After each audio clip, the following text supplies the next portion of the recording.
hindi na po siya umuwi sa amin noong November 26. So, sanay naman kami talaga na minsan 2 days, 3 days, hindi siya umuwi. Nagkaroon lang po kami ng impormasyon na narinig, siyempre sa mga marites, na may nahuli daw pong binatilyo na may tato. So, at payat. Yun ang ano namin na baka yung anak na nga po namin. Tumutugma, opo. Anak po ninyo. Opo. Okay. So, ang ginawa ko po, pinuntahan namin sa custodial facilities. Kasi ang anak po namin, nakulong na rin po kasi dati. So, pinuntahan namin, wala po siya doon. Hanggang naghanap-hanap kami, nagtanong-tanong kami, lahat parang walang impormasyon na nakukuha. So, ang ginawa namin, may kaibigan akong kapitbahay naming nagtatrabaho sa barangay, tinanong ko. Sabi ko, baka may impormasyon ka na yung anak ko kasi hindi umuwi, hinahanap na namin. Baka nadala sa inyo sa barangay, kung maaari, baka bigyan mo ako ng impormasyon para mapunta namin o malaman ko kung nasaan talaga. So, anong nangyari? Wala pa rin kasi yun. Noong December 14, nagbigay siya sa akin ng impormasyon kung, nalaman mo na ba kung nasaan yung anak mo? Sabi ko, wala pa eh. Wala talaga kaming idea. Pinakita niya sa akin yung picture ng anak ko. Kinunang ko to sa cellphone niya. Okay. Kasi nung kinunang ko to sa cellphone niya, ang sabi niya, nakuha niya lang to kay Mulong, na tanod ng barangay. Yan ang sabi niya sa akin. So sinasabi po ng informant ninyo, kakilala po ninyo, na nakita nila, alam nila kung asan ang inyong anak noong December 14? Nung Mulong. Okay. Kasi siya po yung kumuha niya itong picture na to. Pero yan po, identified po ninyo na yan mismo ang inyong anak? Opo. Okay. At ang kumuha ng litrato na yan is yung sinasabi po ninyong si Mulong? Opo, yung Mulong, natanod. Okay. Nalapitan nyo na po ba itong si Mulong? Opo. Yung una naming lapit sa kanya, tinanong namin kung sa kanya galing itinanggi niya. Ngayon, pinatawag yung Tadeo na driver din ng barangay, mismo ng Paliparan 3, pinagharap sila. So, itinatanggi niya. Tapos pinapakita niya yung picture. Ito naman si Chief Tanod, si Sir Batcha, sinabihan kami na hindi naman daw marunong humawak ng cellphone yun. Sabi ko, teka, bakit hindi yun yung issue? Dapat, ipapakita mo sa amin yung cellphone, hindi mo sasabihin na hindi siya marunong. So, nung nilapitan po ninyo etong Mulong na nabanggit niyo po kanina, ngayon itinatanggi niya na nakita po niya. Siya raw po yung kumuha. Siyempre, kung tinatanggi niya siya yung kumuha, tinatanggi na rin niya na nakita niya ang inyong anak. Parang ganun po. Okay, so in other words, hanggang ngayon hindi niyo pa rin alam kung asan yung anak po ninyo? Hindi po, wala talaga. Kailan niyo huling nakita ang inyong anak? 25 po, kasi si Mrs. umuwi pa po sa ng November? Opo, November. November 25, no? So, lampas isang buwan na. Opo, lagpas. So, ang huling location, no, or whereabout na alam natin sa inyong anak sa barangay. Ay sa barangay. Opo, kasi hindi naman magsisinungaling to. Yung background ng barangay, ganito po. Tapos, teka lang sir, kasi eto Shari, kung tama rin yung pagkakapansin ko dito sa litrato, parang ba't may mga sugat, may mga pasa itong anak po ninyo dyan sa litrato? Yung inano ko po ito, tinanong ko yung Tanod, kasi sila raw po ang nagresponde. Doon, ang sabi niya, nung unang sabi niya, ng December 15, na itong anak daw namin ay nirescuehan nila. Nirescue nila? Oo, nirescue nila doon dahil binugbog daw ng taong bayan. Version niya. Version nila to eh. Na binugbog daw sa Mercury. Unang-una sa Mercury. Sabi ko, kung binugbog yan sa Mercury at dinalasan nyo, nirespondihan nyo, bakit nakaposas? Bugbog sarado, nakaposas pa. Kasi daw may nagre-reklamo. Binugbog ng taong bayan, nagnakaw. Sige, yun ang pagkakasabi. Sige sir ha. Magandang hapon po, Kapitan. Magandang hapon po. Ayan. Chairman, no, nasa studio kasi namin si Ma'am Arlene at Renante Auriada. Sila po yung magulang nitong si Renan Kyle Auriada. Naalala niyo po ba itong si Sir Renan Kyle Auriada? Opo. Oo. Yan yung apparently yung 21 years old, no? Na dinala dyan sa inyong barangay or rescue apparently ng inyong barangay. Tama po ba, Chairman? Opo. Oo. Chairman, Gusto lang po naming malaman, ha? Ano po ba yung nangyari, no, nung time na ni-rescue nyo? Hindi ko po alam yan na yung nung i-rescue yan. No? Nalaman ko lamang po yan nung time na, yun nga po, pumunta sa akin yung mag-asawa na yan at yun nga, ay naalam nila kung ano nga nangyari sa kanilang anak. No?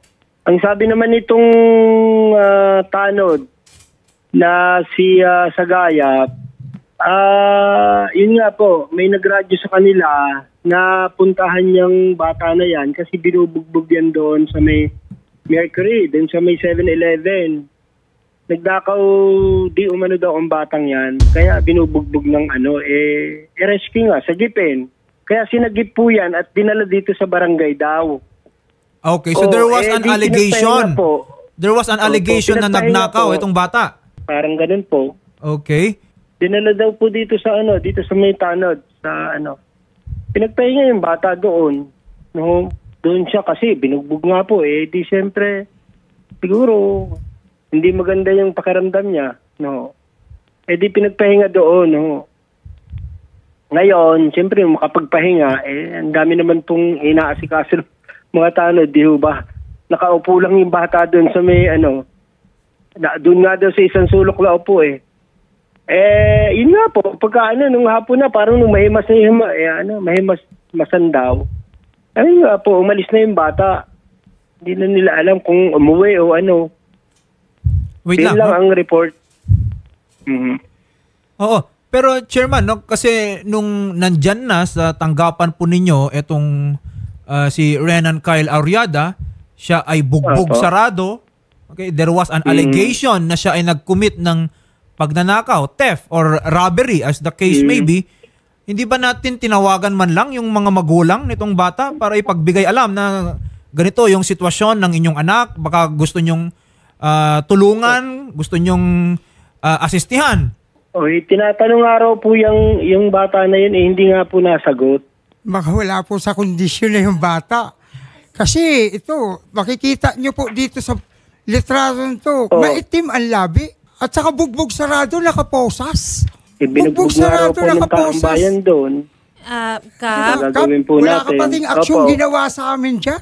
Tinatanong kita kung paaminin mo lang ulo na yan. Yan ang problema po sa inyo. Yung anak nyo, pinababayaan nyo. Ay sir, dyan ka po nagkakamali. Tapos isisisi nyo sa amin. Hindi ko po kayo sinisisi. Ilang araw nang nawawala. Tapos pagkakatagal na, bago nyo hanapin yung inyong anak, dapat anak nyo po yun, isang araw lang mawala ang anak, dapat hinahanap na po nyo. Ang concern lang naman kasi ng mga magulang, syempre nag-aalala sila ngayon na hindi pa nakakabalik yung kanilang anak. At ito na nga, no, ang huling namataan itong kanilang anak, ganito yung itsura, duguan, may pasa-pasa, nakaposas, at apparently, dyan sa tanggapan ninyo huling nakita. So syempre, kailangan lang din nila ng kalinawan kasi hanggang ngayon, hindi natin makita itong tao. Opo. Meron po kaya tayo dyan, Chairman, kasi may nababanggit silang mga tanod kanina. We just need some clarification dun sa huling nakausap, huling nakasama nitong bata. Kasi baka siya yung makakapagbigay sa atin ng clue kung asan tong bata at asan tong tao na to. Pwede naman nilang pong kausapin yung mga tanod na kubuha dun sa bata. Nakakausap naman po nila. Okay. At ito, no, Chairman, kasi merong nagko-comment ngayon. Paano daw po nakatakas nakaposas dito sa litrato? Hindi ko po alam. Nakaposas ba yung bata daw? Hindi daw po yan nakaposas. Hindi magsisinungaling ang litrato.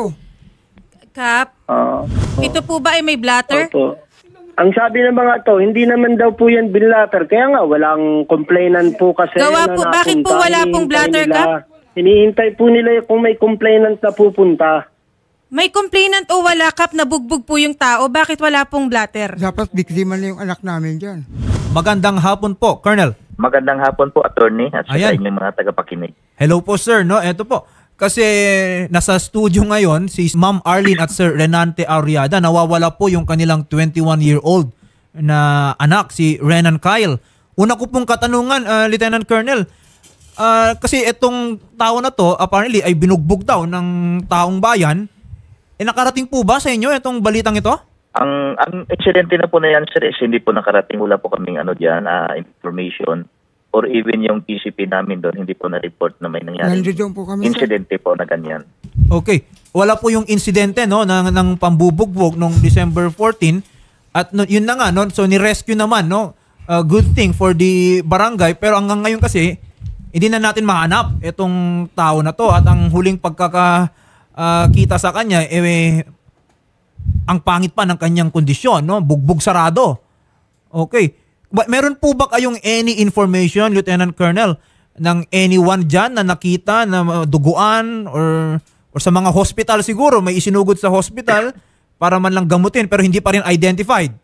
So far, sir, wala po kaming reported na nawawala at saka yung hospital, every time na may mga insidente po gaya ng nabaril, nasaksak o nabugbog, tinatawag din po yan ng hospital ng Dasmariñas sa amin. Okay. So far wala po kaming report kasi in-action na din po namin kaagad yan. So wala po no, so talagang ang hirap malaman kung wala tayong mga leads pa. Kung ang natitira lang, Shari, no, na information patungkol sa huling pagkakakita dito kay Renan Kyle, nandun siya sa barangay. Nandun sa barangay na wala pa pong blatter, Colonel. Oo. Di po ba, Colonel, pag mga ganitong instances, no, kahit siguro ni-rescue ng barangay, dapat i-inform din yung police.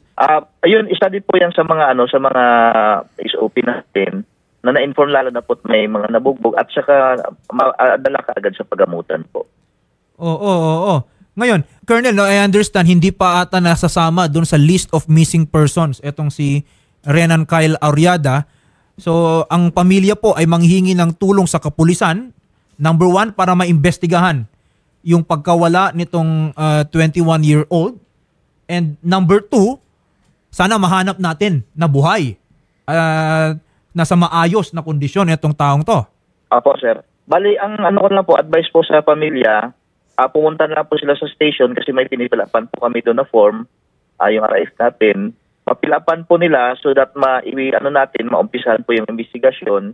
Yung follow-up namin, makakandak ng follow-up kung saan na po yung whereabout nito. At saka at the same time, mailathala po namin sa lahat ng police stations within Cavite at Calabarzon na may nawawalang tao po sa area namin. May reported na nawawalang tao.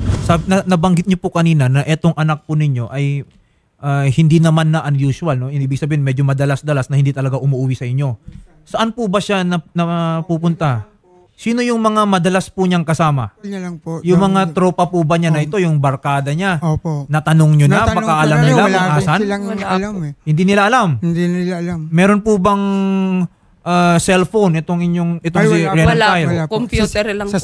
Sa computer lang po sila nagchat-chat ng ina niya. Doon ba sa kanyang mga social media accounts, nakita nyo kung kailan siya last na online? Nung 25 po, nagchat sa kanya, humihingi ng pera. That was November 25. Opo. Bago siya mawala. Opo. After nun, hindi nyo na nakausap. Hindi na po. Okay, this is getting sketchy, ha? Tapos nag-umpisa na po kami naghanap. Nagtanong-tanong na po kami, kaya tumagal. Tapos dumating rin yung mga holidays. Tapos siyempre kumikilos din kami. Meron po ba kayo, sir, alam na kaalitan o nakaaway nitong inyong anak? Wala po. Wala rin? Wala po. So totally wala tayong information, wala kayong nakikitang motibo sa pagkakawala ng inyong anak. Wala. Eto pa, nakilala nyo po ba yung mga nambugbog sa kanya? Wala man silang pinakita kung sino. Taong bayan lang daw po. Hindi, kasi kung taong bayan ang nambugbog sa kanya, imposible namang walang nakakita kung sino yung mga nambugbog sa kanya. I mean, if it was committed in public, okay, siguro naman ang daming nakakita niyan. In fact, nag-rescue nga ng tanod eh. Ayun nga po eh. So, sino? Sino yung mga nambugbog sa kanya? Okay? Kasi I don't want naman, no? Na ang mangyari dito is, nung umalis yung inyong anak, baka naman sinundan pa siya. Nakakatakot, no? Yung mga ganitong posibilidad. Pero we have to entertain, kasi kailangan pong malaman ni Lieutenant Colonel Julius Balano, ano po yung circumstances ng anak ninyo bago siya tuluyang nawala at hanggang ngayon ay hindi na natin napakinggan, hindi na natin nakausap. Okay? So, yung mga ganong instances, yung last na nakausap po siya ay bugbog sarado. Ibig sabihin, meron siyang nakaaway. Okay? Opo. Meron siyang nakaaway, no? So may nakaalitan yan. Opo. Di ka naman bubugbugin for no reason lang. Opo. Di ba? We don't know, no? Ang allegation daw is siya ay nagnakaw. We don't know kung kanino siya nagnakaw, sino yung nambugbog sa kanya. Lieutenant Colonel Julius Balano, siguro we can check into this, no? Circumstances, Colonel? Opo, sir. Opo. Bali, ang one na advice ko sa pamilya, pumunta na lang po ng police station para ma-assist namin sa investigation. Tsaka at the same time, ma-assist din po namin sa pag-locate kung saan po yung whereabout ng bata. At saka magtanong-tanong din po kami doon sa mga nakakilala. Baka ano lang po, nagpa-rescue or doon lang po nag-stay sa mga kakilala niya. Kaya pagtulungan po namin makakita po yun. Yes po. And I think no, yung barangay naman po, no, Barangay Paliparan 3, Dasmariñas City, Cavite will be helping in this investigation kasi kumbaga sila yung last touch dito kay Renan Kyle Auriada, so they can shed some light, no, kung dun sa mga nangyari. Especially kung sila ang nag-rescue, alam nila kung sino yung mga nakakita dun sa pangyayari. Alam nila kung saan nangyari. Investigasyon, yes. attorney. Baka naman may CCTV doon, no? Usually pag Yes. sabi niyo kanina yung mga convenience stores or yung mga pharmacy, usually Even yung barangay hall, baka may CCTV. Kailangan na mai-backtrack natin, attorney. And nagtataka din ako kung bakit bugbog sarado yung biktima, hindi man lang dinala sa ospital. pagamutan. Hindi nila pinadala. And wala ba silang na-interview doon sa area para malaman anong nangyari dito, sino ang kumuyog? Kumbaga, nakapagkuha na sila ng ilang detalye doon sa kaso. That's right, that's Yes, right. Oo. attorney. Chairman Crisanto. Opo. Ayan po, no? So nahingi po namin, no, yung tulong ni Colonel Julius Balano. Sana makipagtulungan Okay po po. ang ating barangay para lang dun sa mga detalye na kakailanganin natin. Opo, sige po. Oo.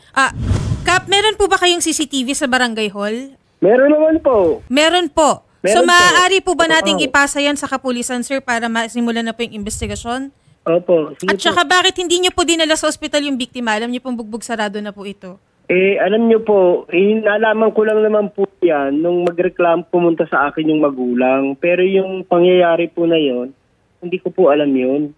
Sino po ang nakakaalam na hindi po pinaalam sa inyo na kayo po ang ama ng barangay dyan? Opo, yung chief tanod ko po at saka itong barangay tanod. Kasi nga po, kumbaga nung may mas-masa naman, umalis na po yung bata. Hindi po Kaya ganun hindi ang po, wala protocol, naman Kap. silang Kap, pasensya na po pero hindi po ganun ang protocol. Opo. At kailangan at tingin ko po, Kap, magsalita daw kasi ng bata. at tingin ko po Ano kailangan ba? niyo pong magre-training lalo na po yung mga tao po ninyo. Pag may mga ganito pong mga insidente, una po kailangan niyo pong i-blotter yung mga CCTV, i-gather niyo po, dalhin niyo po sa pinakamalapit na ospital. Wala po kaming makuha na impormasyon.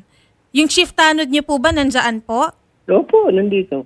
Anyway, Kap, pasensya na po, pero kailangan niyo pong i-training. Gayon din po kayo, Sige no, po, yung okay lang po. mga tao po ninyo. Kasi Opo, Kap, sige po. ayaw din naman po namin, alam po namin na may pagkukulang din po yung magulang po dito. Dahil yes, meron din po sila na bakit ang tagal na po, hindi po nila mahanap yung, hindi nila hinahanap yung kanilang anak. Pero gayon pa man, Kap, kayo po ang huling kasama ng bata.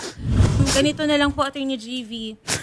Ngayon po kumukuha po tayo ng panig po ng DILG na para ma-retraining po natin yung barangay po nila dahil nakamonitor po si Idol Rafi and then I'm sure na dismayado po si Senator Kap. So lahat po ng information na meron po kayo, ipagbibigay alam po natin, no? Isasubmit natin kay Lieutenant Colonel Julius Balano. They will gather all the evidence. They will look further into this investigation para malaman po natin, no, ano talaga ang nangyari sa inyong anak. Okay, asan siya?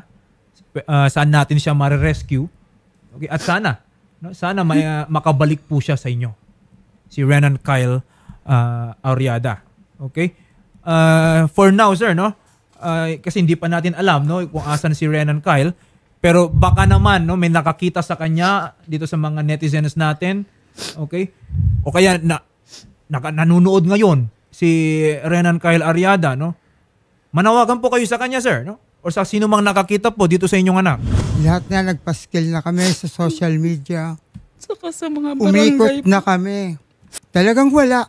Wala kaming clue. Wala kaming idea. Sa kaisipan namin, yun na yun. Yun na yun. Tanggap namin, ituro na lang. Yun na nga lang ang pakiusap namin, sir. Ituro na lang, sinabihan na namin sila. Patay man. Ipamasko nyo na sa amin yan. Ano nila, i-surrender sa amin. Wala Kasi sa lugar namin, Nangyari na yung Marami ganyan. na po. Marami na mga sa barangay na kabataan, ganyan. kami lang po ang nagre-reklamo. Nangyari Dami na yan sa po. barangay. Habang nagpapaskil kami, tinatanong kami ng taong bayan. Marami ng isyong ganyan na pinalabas nila pero hindi nakikitang mga bata. Ang dahilan nila, pinalabas nila kasi wala Pinalabas nila. nagre-reklamo. Sir, sasamahan po namin kayo no kay Colonel Julius Balano na para po masimulan na po yung investigasyon po dito. And ipapa-retraining na din po natin yung tanggapan po ng Barangay Paliparan 3. Pero sir, ma'am and sir, hindi po sa panermon po ito, pero ito po ay lagi din pong sinasabi ni Sir Raffy na kung maaari ay gabayan nyo din po yung inyong mga anak na hindi po sana tumatagal ng 8 oras na nawawala sa paningin po ninyo. Okay, do 21 years old na po ito, pero mahirap na po sa panahon po ngayon. So, kailangan po ng gabay po ninyo. Salamat po, magandang hapon po. Salamat po, ma'am.